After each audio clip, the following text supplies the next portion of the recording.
for coming out to our second event in the Fort Bend, Sugarland area. Sorry for blocking you, Dr. Zwald. My name is Tatiana. I am one of the program coordinators for the World Affairs Council of Greater Houston. Essentially what that means is I get to work with our program director, Ronan, to put on these fantastic programs all throughout the Houston area, including a few of the suburbs. Some of the stuff that we've got going on coming up is we've actually got an event on November 9th at the Royal Sonesta with Congressman Adam Schiff. He's going to be in conversation with our very own Ronan O'Malley, and anyone that buys a ticket will also get his book as a gift for coming to that event. It'll be super interesting, and I definitely recommend you guys check it out. Balancing that out, on December 16th at the Four Seasons, we've actually got a luncheon with Dan Crenshaw, and he'll be talking a little bit about how the U.S. deals with foreign policy and how that affects domestic policy as well. And then hopefully later on in December, we'll also have another event back here with Dr. Eric Botts from the University of St. Thomas to talk a little bit about global security and how that plays into international politics and whatnot. But for tonight, it is my pleasure to actually introduce Dr. Zach Zwald.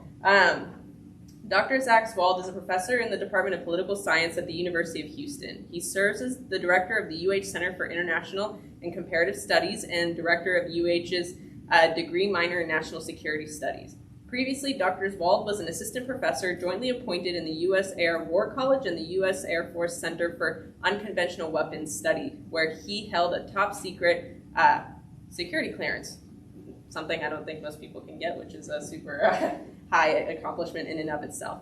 In that capacity, he oversaw the nuclear and deterrence curriculum at the Air University and directed a year-long group research seminar of MA students on nuclear weapons policy, technology, and strategy. Dr. Zwald has published his research on nuclear deterrence policy and preference formation, the malleability of risk propensity during multi-domain deterrence crisis, judgment and decision-making during military technology innovation, and human trust dynamics and artificial intelligence in the battlefield.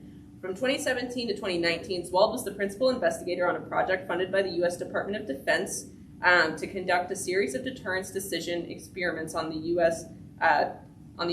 Public and military officers, ranked major through general, attending a professional military education institute. He has presented his research to various U.S. government audiences, including U.S. Strategic Command, the White House Office of Science and Technology Policy, Lawrence Livermore National Laboratory, Office of the Secretary of Defense for Policy, Joint Command for Strategic Planning, Headquarters, Air Force/A-10, and the CIA. Zwald has served as a faculty fellow at MIT Security Studies Program and a postdoctoral fellow at the Ohio State University's Mershon Center for International Studies. He received his MA and PhD in political science from UC Berkeley, and today he'll be in conversation with our program director, Ronan O'Malley. I hope you guys enjoy. Thank you, Tatiana. I was thinking actually reading the bios is one of the hardest things to do. There's a lot packed in there. And thank you very much, Zach, for joining us again. And thank you to those of you who are here in person, and to all of you. I know many more of you watching at home. Go Astros! We will be done around 8 o'clock, so we'll definitely see most of the game, and hopefully it's better than last night. But thank you again to the Fort Bend Chamber of Commerce for hosting us today. And this is a very important, a long-standing problem, an issue of concern, whether it's Democratic president, Republican president, whoever it might be, whatever Congress it is, and our allies. So thank you so much you're not briefing generals or colonels today, but for talking to lay people like ourselves to help with better understanding what's going on here. Before we get to kind of specific concerns related to, say, North Korea or Iran, could you just talk us through the overall basic issues of proliferation? It's 80 years or so since the United States developed and first used nuclear weapons, atomic weapons. Right. But what are the realities of proliferation in terms of what are the challenges in acquiring the knowledge to build a weapon, to actually get the fissile material and enrich it to make a bomb, right, and then to test it, and then the ultimate issue of how do you deliver it? Can you talk through just the basics of that? Right. Well, you've outlined them perfectly. So, I mean, regardless of the technology now not being cutting edge and it being fairly well understood, it is not easy to execute for any state. And I think all you need to do is compare what President Kennedy said in the early 60s about the likely numbers of nuclear weapon states by the 70s, 80s, and by the 21st century. and he thought that there would be 70 or 80 by this time in history. So the fact that there are 9, while in many cases seems like we have failed to prevent the spread of this deadly weapon, is from that historical perspective quite a success, or at least demonstrates, despite our best attempts at failure, why it's very hard for these folks who want to get a bomb to get one. So if you're trying to get a nuclear weapon, you have to figure out how to get a hold of either a turnkey bomb, right, which is just sort of what we see in the movies, but isn't really a realistic option. And when you turn from that, then it's a matter of getting the fissile material, the stuff that will provide the radioactive, the nuclear chain reaction to make the explosion. Then if you get that material, you have to enrich it. So these things, the material is not found in nature at the isotope, at the character of the uranium or plutonium that's necessary for nuclear weapons. So then you have to get the material to make it into weapons-grade fuel. And that itself is hard to come by. You can buy it from different places, but there are a lot of institutional constraints, international law, checking and tracing the trade and purchase of that material.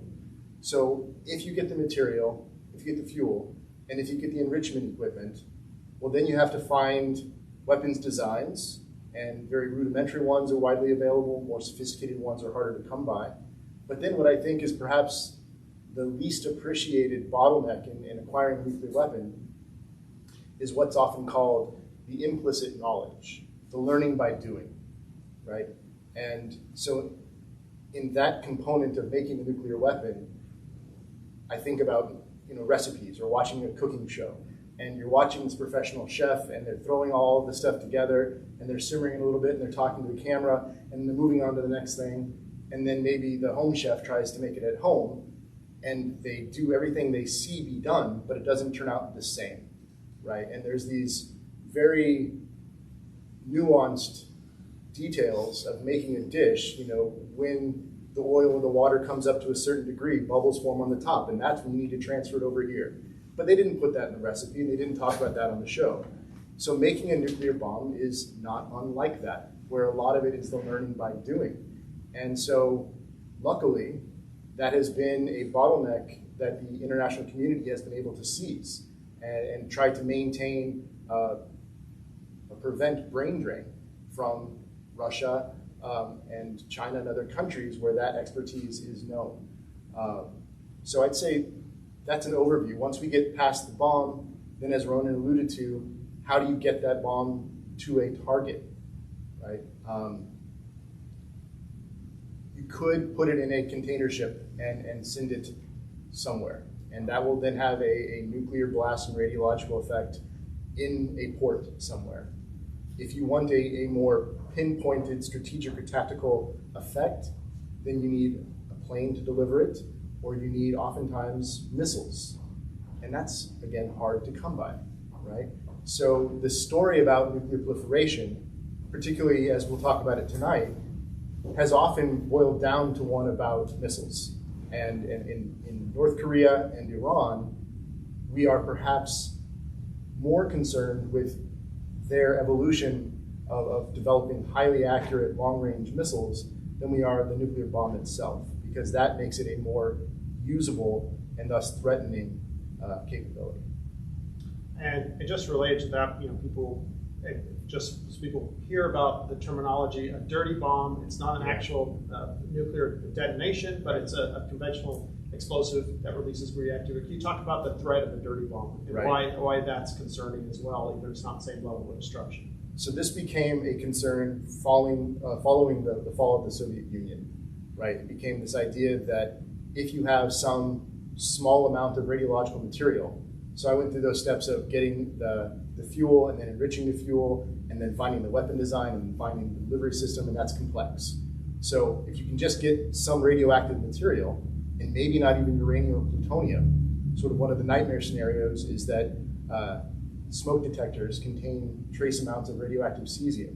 And if you gather enough of them together and put it together with a conventional explosive, a stick of dynamite, fertilizer to expand the conventional detonation, that can distribute the radiation without a radiological effect of a nuclear weapon, but enough of a radiological effect to cause death and destruction in a significant area, but then the follow-on psychological effects and economic and political effects would likely be catastrophic.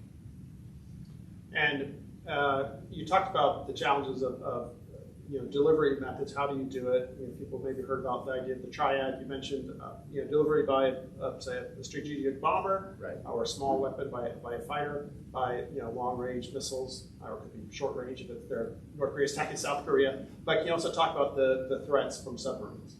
Yeah. So one of the points of evolution since 1945 is this notion of a nuclear triad, and partly through bureaucratic inertia, partly through the development of nuclear strategy, it became this widely held consensus in the US and the Soviet Union that if you have the redundancy of having air delivery, so a bomber and fighters, missiles, and then submarines, the redundancy of those three capabilities provide what's called an invulnerable second strike capability.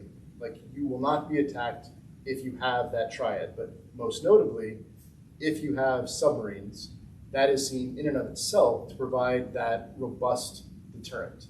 And the idea there is if you have a nuclear-powered submarine, then it runs relatively silent, right? The best technology in the world, as of today, still can't detect them.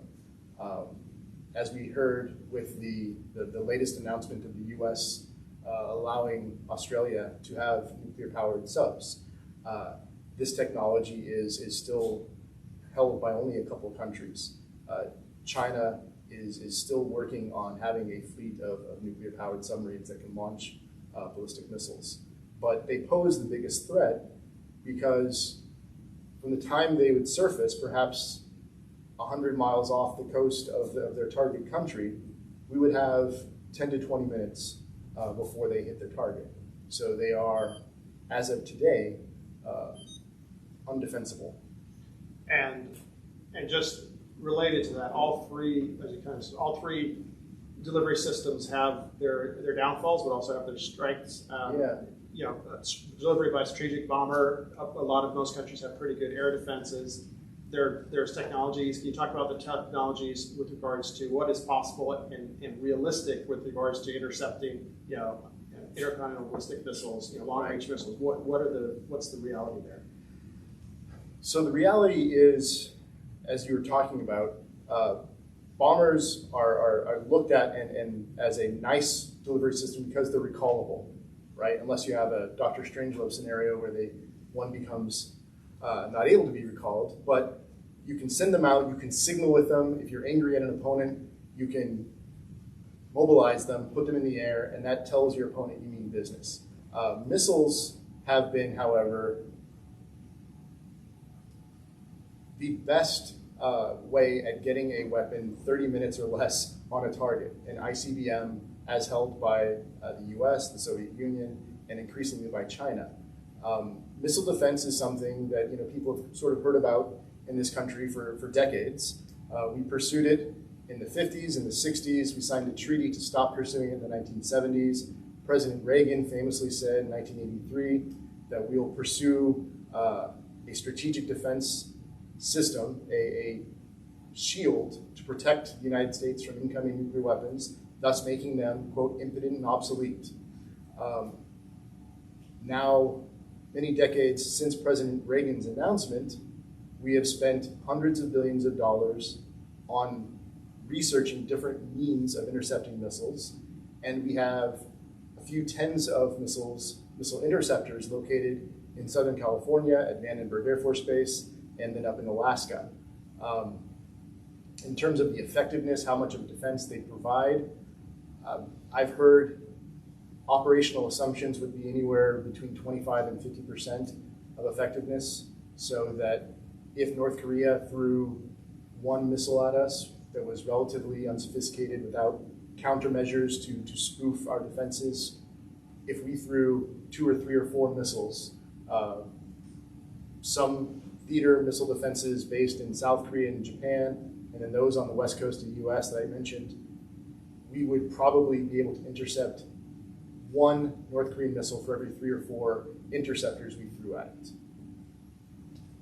And then also for more advanced missiles, especially if it was a Russian missile or a Chinese missile, it's usually not just one warhead, correct? It's before getting on target, higher up in the atmosphere, it would break apart into multiple warheads, make it that much more difficult. Right. Well, this is where arms control comes into play, because the U.S. and the Russians, under the New START Treaty in 2010, so Obama and Putin, they agreed to limit each missile to one warhead. And Russians and Americans each year, multiple times a year, still to this day, the officers will visit these military locations to make sure we're abiding by that provision. But yeah, if a country like Russia or China has multiple weapons, what's called MIRVing the missile, then when it's left the atmosphere, when it's in space, multiple missiles will be released. At that point, also usually decoys would be released, so that our missile defense system would see multiple cold objects in space moving at about the same speed, and we'd have to throw up, maybe 5, 6, 7 interceptors to try to ensure that we got one warhead. And then with recent news of Chinese and Russian hypersonics, if that's what they're throwing at us, we don't have anything that can shoot it down. So hypersonic missile is something moving at 5+ times the speed of sound. And we can't, at this point, track it and coordinate with the interceptor to take it out of the sky. And can you also explain why, on its surface, people might say, well, if we develop an anti-ballistic missile system, why would the Russians be that upset? Why are the Chinese being upset? Can you talk about, from their perspective, the idea of mutual deterrence kind of is gone if they're concerned about the U.S. being able to launch a first strike and basically stopping their retaliation, and basically the balance of power is gone. Right.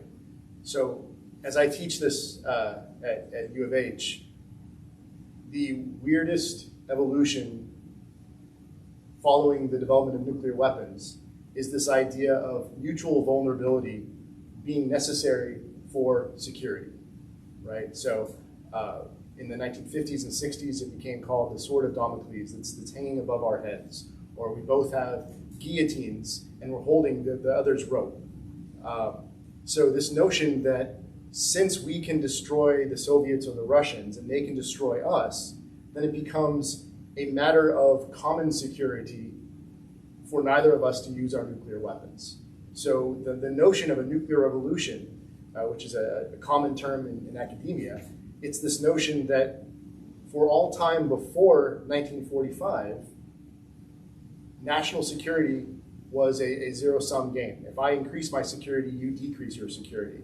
But with nuclear weapons and this condition of mutual vulnerability, the notion is if we're both rational and are making rational decisions under crisis conditions, then my ability to erase your civilization and yours to do the same to mine means we are more secure and more unified in our security than ever before since mankind started throwing rocks and sticks at each other.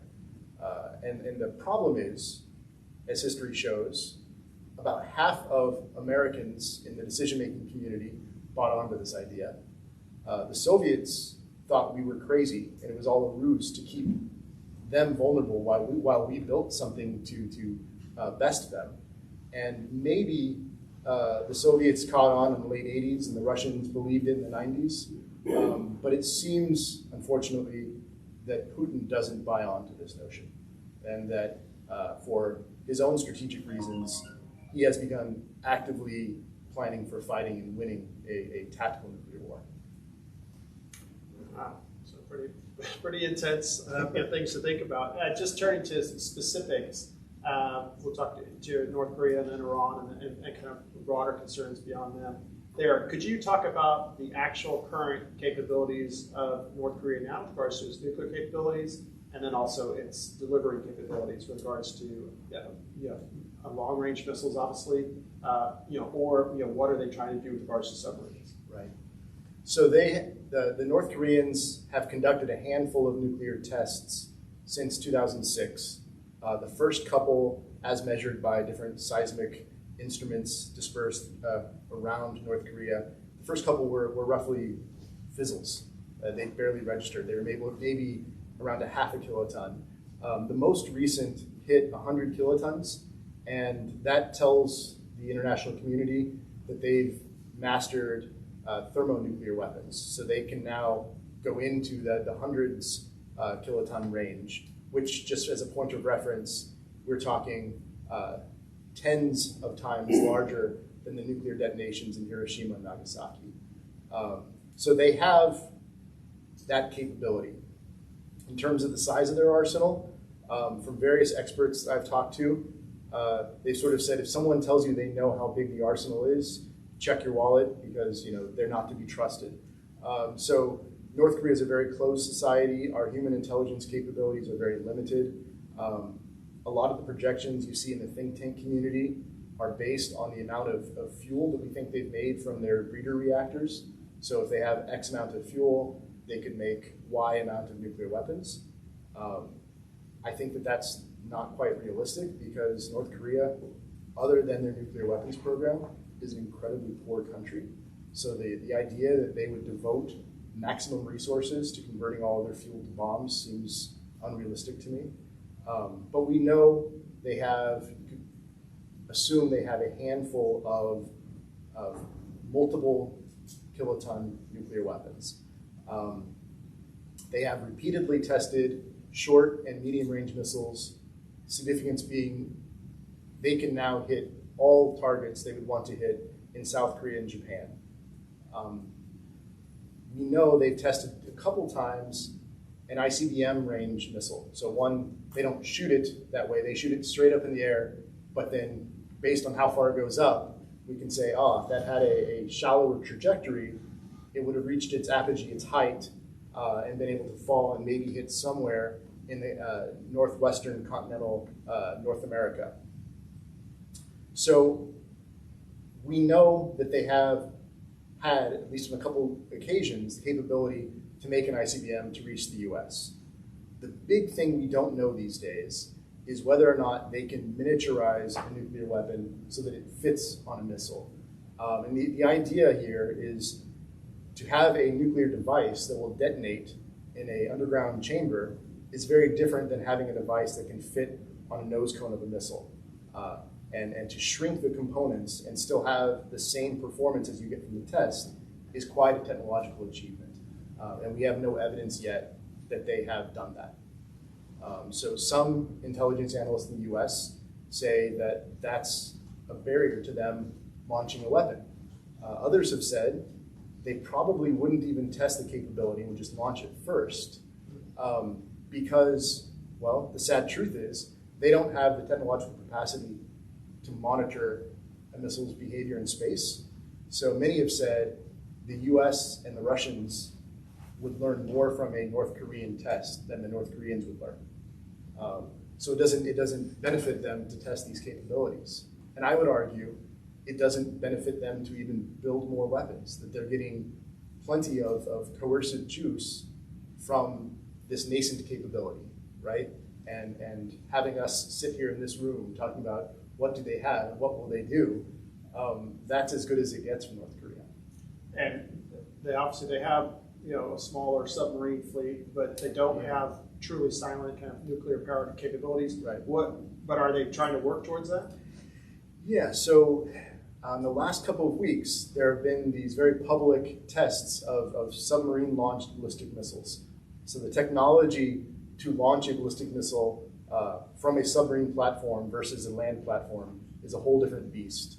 The biggest issue is this notion of cold start. It has to sort of pop up before it ignites and flies off. And that's a really challenging, it's a big technical hurdle. So they have been working on that, and it looks like they've mastered it. The issue, however, is that they don't have nuclear propulsion for their submarines. So their subs are noisy. So in terms of it providing a nuclear threat to the US, we would be able to see it coming, literally thousands of miles away. It may have a regional threat in hitting Japan or South Korea, but I mean, the flight times for land-based missiles are already so short. I haven't quite figured out the strategic rationale for pushing toward submarine-launched ballistic missiles. Okay, and then turning to Iran, it's not a nuclear power, but obviously has been working on it, knocking on the door in various different ways for a long period of time. Can you talk briefly about what is their current level of development with regards to nuclear capability and also missile technology? Yeah, so Iran is not a nuclear power. And there's wide consensus among the intelligence community and different international players that they officially stopped pursuing a nuclear weapon in the early 2000s, somewhere between 2003 and 2006. What they have been doing, and what's at issue when we talk about nuclear proliferation in Iran and the Iran nuclear deal that was signed under Obama and then withdrawn under President Trump, what they have been doing is mastering the nuclear fuel cycle. So I talked earlier about this notion of having the fuel and then enriching it so that it's good enough to make a bomb. Iran has mastered that, and they were stockpiling nuclear fuel. So they had more fuel than any country needs to have for their power generation for research.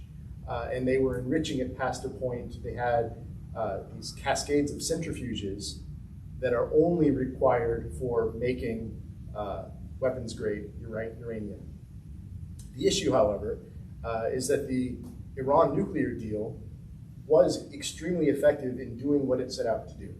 So Iran gave up 97% of their nuclear fuel stockpile. They destroyed some enrichment facilities. They allowed in weapons inspectors at most of the other suspected sites. But we had more confidence of what they weren't doing than at any point previously. Since the US pulled out of the agreement, there was still about a year where Iran complied with all the provisions. And I think maybe it seemed once there was domestic pushback at home, why are we complying with this when the Americans have reestablished the sanctions on us? You saw them step by step reversing their compliance. So they have begun enriching again. They have pushed out monitors, and they have begun stockpiling again. On the missile front, they have steadily been progressing in missile range and missile accuracy. And in fact, that's what President Trump was angry about. Well, that was the legitimate point that he was angry about. He was saying that, you know, an Iran nuclear deal should include missiles because, as we talked about, they're an essential component of a nuclear weapons program. And since they don't include this and they're progressing, then in Trump's eyes, the whole deal was a failure. That, in conjunction with Iranian support for various paramilitary activities throughout the Middle East, led many critics of the Iran deal to say, it's time to go. My personal position on that is that it was a flawed treaty, but it did produce results, and we had people on the ground. We had eyes in places we had never had eyes, and today we have no people on the ground. We don't have eyes there. They're reversing course, and there's more animosity. So was it a flawed deal? Yes. Could it have been better? Yes. Was withdrawing the right move to make that happen? I don't think that at all. And related to it, obviously the intense sanctions really started under Bush. It was continued under Obama. It was a negotiating tactic. We came to this called JCPOA, the nuclear agreement. Right. And it's not just between obviously the United States and Iran. It required enormous help from the Russians, the Chinese, and the Europeans. Right. First of all, do you think another deal is possible, or we'll be able to get the Chinese and the Russians back on board, or maybe even get the hardliners in Iran back on board? And if a deal was going to come out of the next year or two or three, what do you think might be in it, or how could be improved? Right.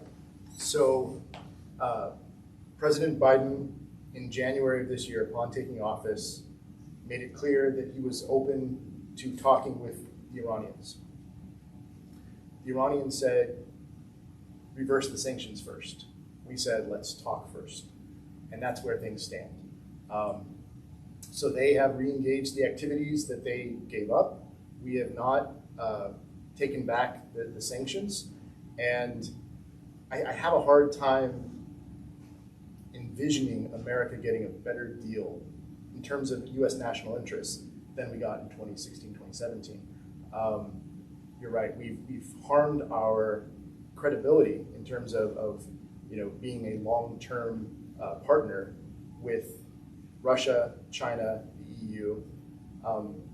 And I think the biggest hurdle to future negotiations is Iranian domestic politics. As you mentioned, the hardliners, for a host of reasons, but not unrelated to this agreement, have gained influence in the last 5 years. So I think the negotiating failure from the Iranian perspective of entering into this agreement, being willing to give up this very prestigious currency of international power, and then to have the Americans pull the rug out from under them and hurt them economically, I think that really weakens the moderates in Iran and makes re-engaging the current agreement unlikely, let alone a better agreement, as President Trump promised us. And could you talk about, obviously, the 4 pillars, kind of diplomacy, we've discussed a bit, deterrence we've talked about a bit, missile defense systems we've talked about a bit, but the one topic you'll hear mentioned back and forth is the ideas of a bloody nose or of a first strike. Yeah. What are the realistic possibilities of, say, for the U.S. to actually attack nuclear facilities in North Korea, or the United States or Israel to do something similar in Iran? And what's the likelihood of actually, being able to hit most of those essential, centers, Right. and how much would it really slow down the program? So I think in the United States, the public and the decision-making community, we have a very enlarged sense of our capabilities, right? This is the era of prompt global strike. We can, with satellites and being able to communicate with various components of our military throughout the world, we think that we can do amazing things. We can put a bomb on a target with pinpoint accuracy. Anecdotally, my previous job where I had the experience of being able to talk to a lot of the pilots that would be called on to execute those missions, they said the way the military works, when you give a president a list of options, you give them the options with the probable credibility of actually accomplishing the task. And they said these sort of precision surgical strikes that the media and the public is so in love with would not give them the confidence that they would need to take to a president. That they would have to put so much ordnance, so much explosive on that target, or they would say low-yield nuclear would probably do it because of the heat generated. But the big X factor that isn't discussed as much is what's known as hardened, deeply buried targets. So as the US has improved its precision, countries like North Korea, countries like Iran, have been looking at the parameters of these explosions, and they dig down their facilities and reinforce it with cement and other things to the point where it's out of our reach. So that's where these facilities lie, right? And so for us to create the shock waves to reach down and destroy these hardened, deeply buried facilities, the quote-unquote collateral damage, the human cost, would be far beyond anything we would call surgical. It would be an act of war. So there is no military option short of war for eliminating these weapons. And obviously you would expect retaliation by Iran and by North Korea, and of course, if not the world, and if not, especially North Korea, what would China do? Exactly. Is that part of the Exactly. Yeah. I mean, again, we would be prioritizing American lives over innocent civilians in either Iran or North Korea. And I think we lose prestige in alliances in either region. We don't move forward with allies NATO does not act as a unifying factor in that scenario. And so we set ourselves up for future insecurity. And even if you could be 90% successful in striking as many of these key facilities as possible, I mean, how much would it slow down the programs in each country? Right. So a year, 2 years, right? They have the know-how. I mentioned earlier that notion of implicit knowledge. That's really the key. These countries have that already. So in that sense, the genie is very much out of the bottle. If the stockpiles are destroyed, they enrich it again. If the enrichment facilities are destroyed, they rebuild them again. And this time, they have more domestic support at home because look at what those guys just did to us, right? The notion of the big boogeyman that the Kim regime or that the Ayatollah is always talking about, we would have just told them that the boogeyman exists. We would have demonstrated we are that big, bad, ugly country they've been told we are for half a century. And just related to the Middle East in particular, if the Iranians did develop a weapon, would you pretty much expect in a matter of years for the Saudis, the Emiratis, and maybe others to develop weapons as well? That's a good question. So the what they call the proliferation cascade in the Middle East is perhaps I'd say the biggest threat of an Iranian nuclear bomb. As I thought about this earlier today, I envisioned that over time, I think a U.S.-Iranian stable deterrence relationship could develop because it's in each country's interest to do so. I think having Israel be part of a stable deterrence relationship would be a bigger wild card, again, due to Israeli domestic politics making that hard to do, to say that we will never allow them to get a bomb, and then to say we'll accept it and we'll have this détente. But then, again, the notion of Shia-Sunni division and that prompting further proliferation is a big concern. So there is a notion that, if Iran gets the bomb, then Saudi or UAE that has money may work out an arrangement to lease or buy a weapon from the Pakistanis. And some have talked about the incentives that if Saudi gets them, then what about Turkey? What about Jordan?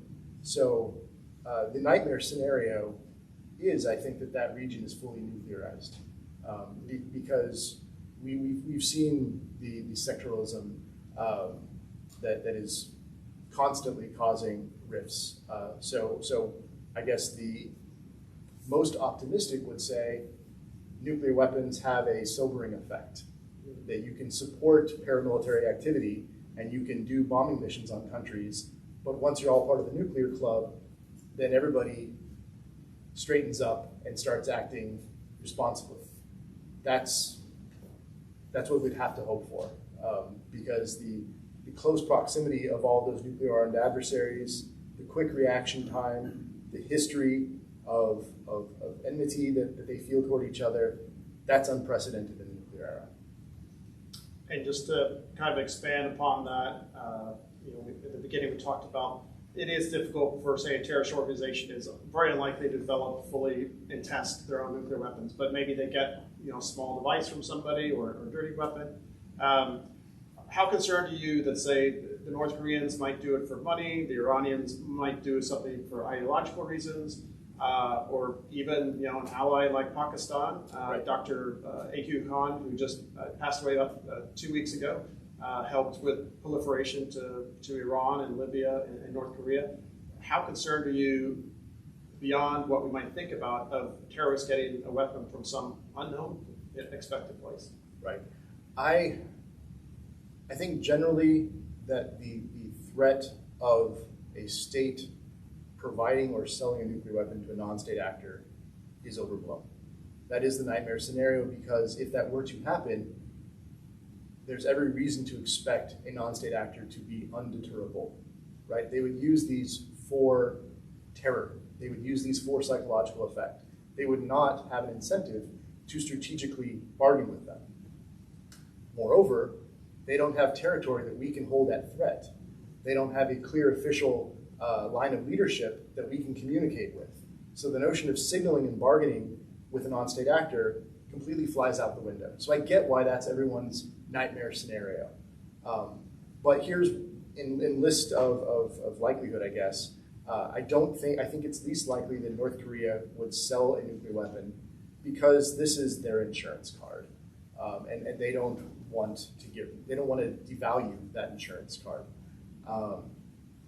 In terms of Iran, this has been always the big concern, that if they are a state sponsor of these paramilitary/terrorist organizations, why wouldn't they give these organizations their biggest, baddest weapon? I find it hard to imagine that this is strategically rational. And the big issue there is attribution, right? If this is an Iranian nuclear bomb where the fuel comes from the Iranian enrichment process, that leaves fingerprints on it, right? So that once the forensics is done on the detonation, we'll know where it came from. So there's no escaping, say, oh, it wasn't us. It was some shadowy group. It will eventually come back to Iran. And they may then have to pay for the crime of the attack as well as the crime of giving it to a non-state actor. The insider threat in Pakistan is maybe the most frequently talked about. This is a notion that someone within the chain of command would be a undercover extremist and want to steal the bomb, or would sell it to someone or give it to someone. There, however, their security links on the weapons themselves had lagged. Before the Obama Abbottabad raid, the US was giving money and expertise and assistance to Pakistan to increase their security. From what I hear, the Pakistanis already do a pretty impressive job at separating out the radioactive material from the conventional explosives from the delivery systems. So it's not, unlike the US, it wouldn't be one-stop shopping. You'd have to infiltrate multiple facilities, which makes it all the less likely. So overall, I understand why nuclear terrorism is the big nightmare scenario, but I think it is one of extremely tiny probability, though it has potentially high costs. We talked about, where things stand with Iran and where they might go down the line. But with regards to North Korea, I think if you listen to a lot of people at higher levels of U.S. national security apparatus, whether military intelligence or whatnot, they'll say, in a lot of ways, we just need to come to the idea of recognizing North Korea as a nuclear state. We're not going to be able to totally denuclearize them. Can you talk about what are the realistic options, maybe better looking how to contain North Korea, and also for any negotiations with North Korea, their idea of a denuclearized Korean Peninsula doesn't mean they give up all their nuclear weapons. It means there are no American nuclear weapons in South Korea or in the areas around South Korea. Right. So the notion of denuclearization was the big sticking point during the Trump era, that both countries were talking about denuclearization and shaking their head and agreeing yes, and not at all agreeing on what that term meant.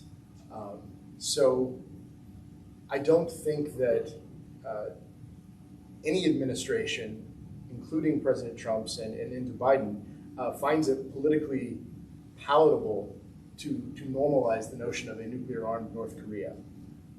However, I think it was at the tail end of the Obama administration, the State Department, the Secretary of State said, well, we no longer really think it's necessary. It was either head of CIA or Secretary of State said publicly, yeah, well, denuclearization isn't really a goal anymore.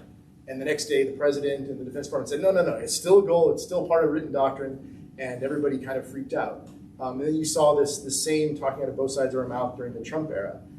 Realistically, I don't think anyone that has experience with looking at the North Korean nuclear problem sees it as at all viable that they will completely give up their nuclear weapons.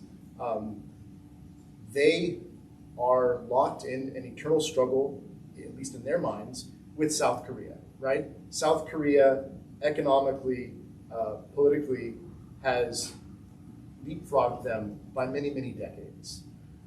So when they're looking at the environment that they're in now, the US South Korea, and Japan, all waiting for this octogenarian group of folks to pass away so that a new era can come into play. North Korea is, I think, correct in assessing nuclear weapons are the only thing that is ensuring their survival. So I think going forward, we can expect that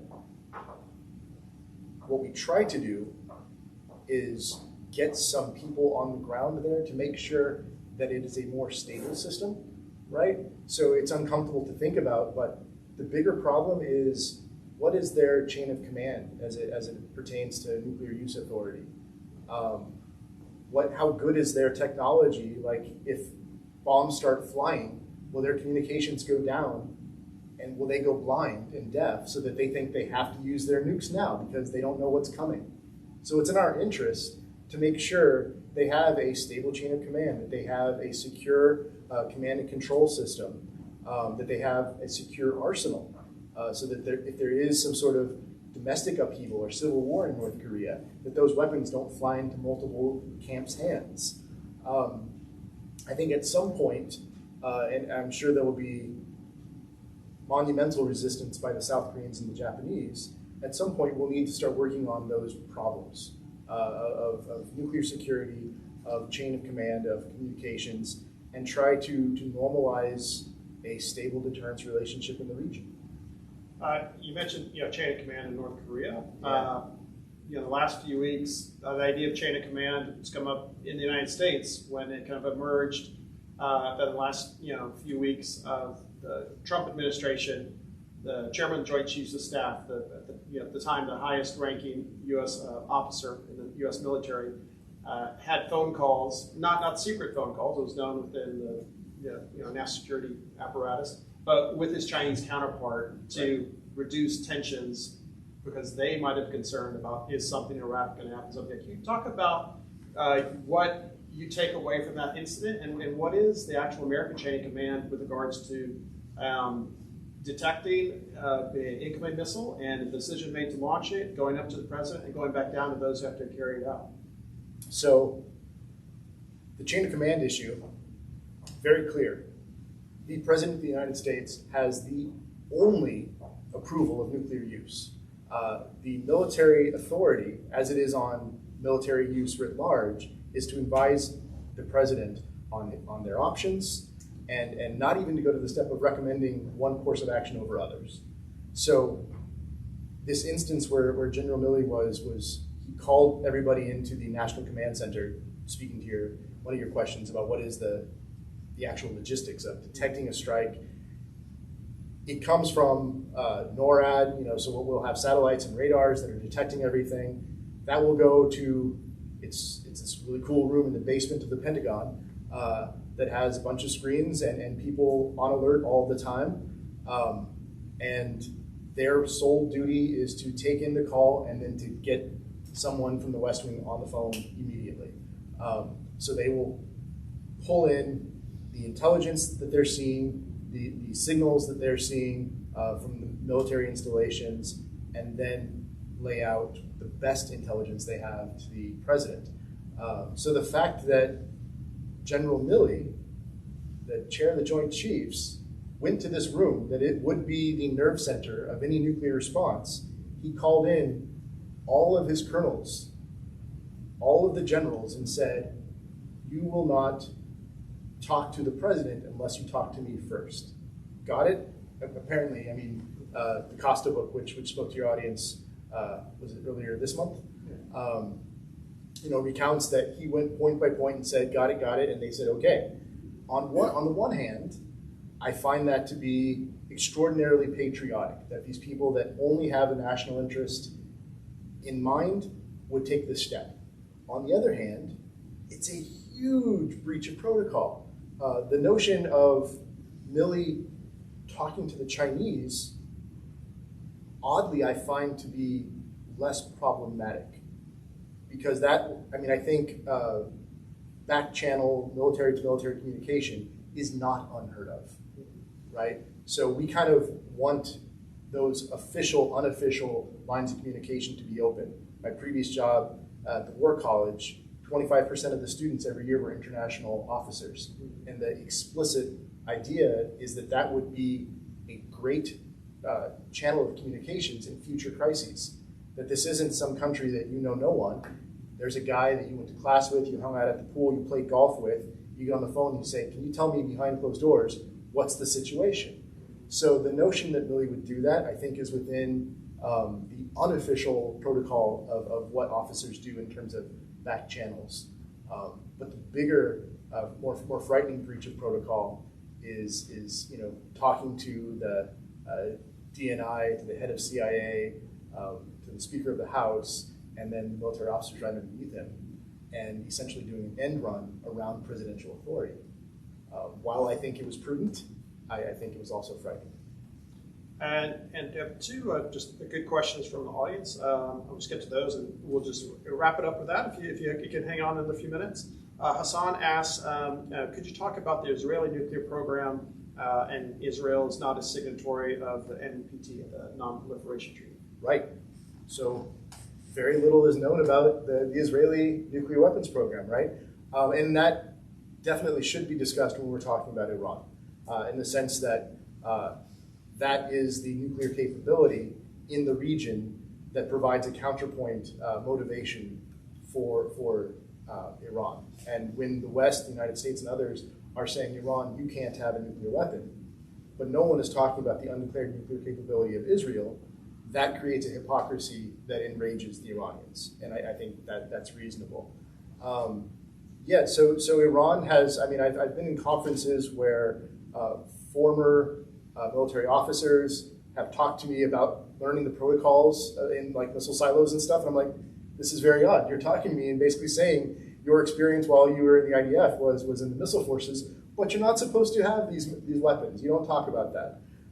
So it is the best, worst kept secret ever. That's one of the reasons why an Iranian nuclear weapon and the ensuing deterrence dynamics are so much of a wild card, because to develop those stable relationships, nuclear powers have to be quite explicit with one another about their red lines, about their understandings. These are our core interests. This is how we interpret what you do and what you don't do. And as long as Israel wants to kind of play the game of, we have a weapon, will we use it, won't we? What is our use doctrine? What sort of forces do we have? Where are our red lines? That, in a world where Iran has nukes, is very destabilizing. And just briefly, kind of like Iran with Mossad, it's plausible deniability. We may or may not do so. We may not have a capability, but should it be assumed that Israel has the ability to strike any part of Iran it wanted to? As I was saying earlier, that it seems being a nuclear weapons scientist in Iran is the world's most dangerous job. And so, yes, oftentimes you just hear these public shootings. This has happened year after year after year, where it's been widely presumed, and Israel's never denied it, that Israel, once they find out who the leading experts are, where most of that implicit knowledge is stored, they then try to kill that person. But in terms of delivering a warhead, they would have the ability to deliver it pretty much anywhere. Yes. And Nelson asked two questions, just maybe just for sake of time, you could kind of, I'll ask them together if you could address them together. Beyond Iran, do we know of any other countries which are close to developing nuclear weapons? And then what safeguards exist to prevent an unstable leader from launching a nuclear attack against the US or other countries? Yeah.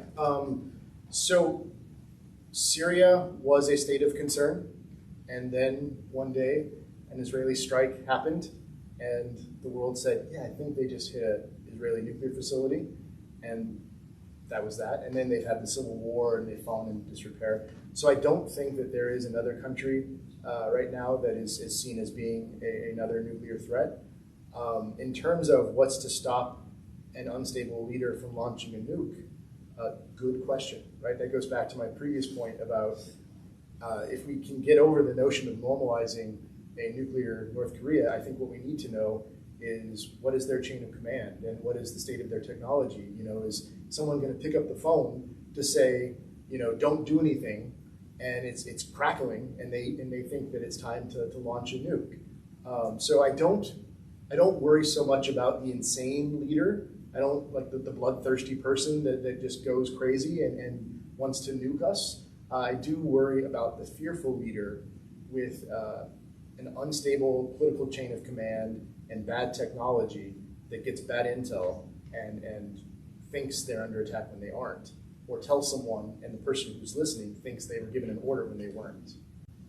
And lastly, just to wrap it up, not to give something more concern for people to think about it, but I think it's an interesting topic we discussed earlier a few days ago. We talked about the chain of command. We talked about detecting a launch, and if you have to respond to that quickly. Right.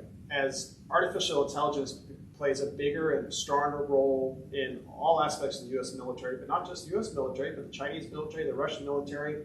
How concerned are you that, say, artificial intelligence will somehow make a determination that, yes, the Chinese launched the missile, it is, halfway across the Pacific Ocean already, that it could lead to some catastrophic results, that maybe if we had a human making decisions, that there's at least maybe a bit more of a buffer, like for instance what happened in the 1980s. Right. So this is something that I'm doing research on right now. It's this notion that there are a couple key historical moments when an American and a Soviet broke chain of command, and they saw something, and instead of sending it up the chain that we're under attack, they said, hold on, the context doesn't suggest that this is accurate information. Let me take a beat here and look at it.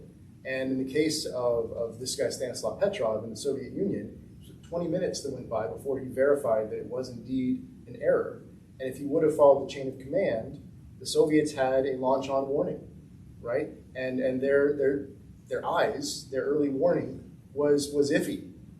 And so they would have likely launched in that 20 minutes, and they didn't. So the question then comes, if we take that human judgment out of the loop and we included artificial intelligence, and today we are more and more integrating AI into intelligence analysis, right? Like the US gets football fields of information every day, and human eyeballs can't get through it. Brains can't see it, can't make the connections necessary. So we are handing that off more and more and more to AI. So the notion that in the near 10, 15 years, near term, we would see an AI carry out the incoming attack notification and send that to a human. I'm going to run a series of experiments, again on the military and the public, to see, are we more likely to trust an AI than we are our own eyeballs? So if we read the satellite feed or the radar and we see that there's some incoming nukes, but we know that China didn't say anything nasty in the news today, and there's no other indication of their forces moving into offensive positions, will we as the human exercise judgment in one case, but if the AI tells us, we're like, well, it's this complex computer that arrives at knowledge beyond my understanding in ways I could never decipher. So they must know something I don't, and hand off authority. And that's the one of the primary risks to stability from AI in the future. Not the most promising way to finish it, but it was very enlightening, and I suppose I learned a lot, and hope I know the audience here and the many more of you watching at home learned a lot. Thank you all again for joining us, and thank you again to Dr. Zwald. Thank you. Thank you for having me.